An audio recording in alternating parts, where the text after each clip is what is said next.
como a população que vive na periferia, principalmente aquela que mora em áreas propensas a enchentes e inundações, estão se protegendo do coronavírus.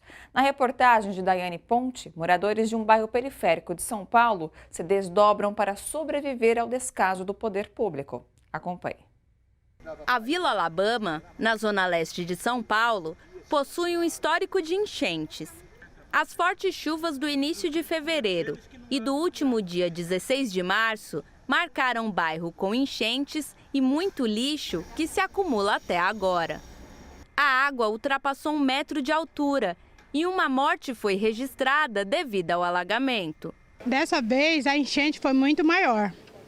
Chegou praticamente a 1,5 metro dentro da casa da gente. O pessoal aqui que mora aqui perderam tudo. A água começou a subir no final da tarde na última segunda-feira. Os moradores mal tiveram tempo de retirar o essencial. O córrego que corta o bairro invadiu casas e o esgoto transbordou, saindo pelos ralos para dentro das casas. O Wellington vive com o pai em uma casa simples, que foi completamente destelhada após as fortes chuvas. Eu estava aqui com ele aqui, né? Enquanto encheu bastante aí, como a gente estava tentando, né, tirar a água, limpar as coisas do Dinho, que nem vocês acabaram de ver lá, caiu o teto também, né? Quase caiu na cabeça da gente e como vocês veem a filmagem, tá tudo bagunçado aí dentro. Então a gente fica até com medo de morar dentro, né? Para hoje, que é tudo rua para todo lado, asfalto para todo lado, criou o rio. O rio criou e foi crescendo, crescendo, crescendo e está hoje no tamanho que está. E colocaram um tubo para passar água no lugar que é um rio. Como é que o rio vai entrar dentro de um tubo? Não entra. 3 dias depois da chuva forte, a Érica ainda enfrenta a sujeira trazida com a lama que se acumulou dentro e fora de casa. Quando eu cheguei aqui já estava tudo ilhado, já estava tudo, as coisas da minha filha já estavam cheias de água nas gavetas, os móveis já estavam tudo cheio, o carrinho dela já estava boiando.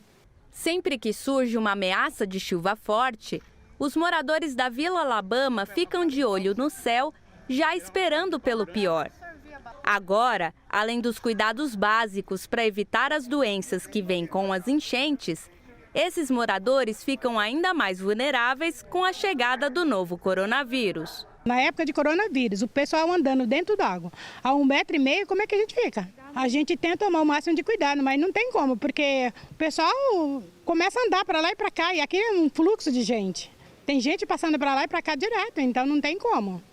Segundo o subprefeito de Itaim Paulista, Gilmar Souza Santos, existe um projeto para realizar obras emergenciais contra as enchentes. Nós teremos 8 milhões de reais para a execução de obras.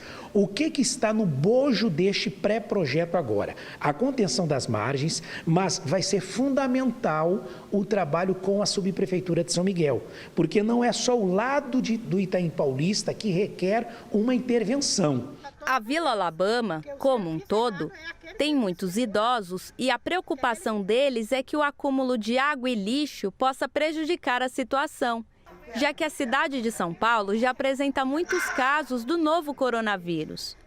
Cícera tem 73 anos e tem seguido as orientações para evitar a contaminação com o Covid-19 e ainda lidar com a enchente que tomou novamente sua casa.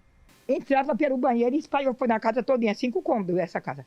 Ela entrou, ela espalhou a casa todinha e não subiu muito dentro de casa, porque eu não tirei pouco, né? Eu tirei assim mais ou menos uns 2 mil litros de água de dentro de casa.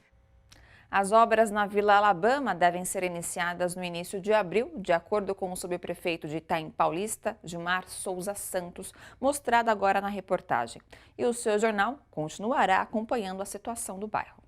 Gente, bora fortalecer a TVT? É só clicar em inscrever-se e depois clicar no sininho. Pronto! Assim que pintar notícia nova, você fica sabendo no ato.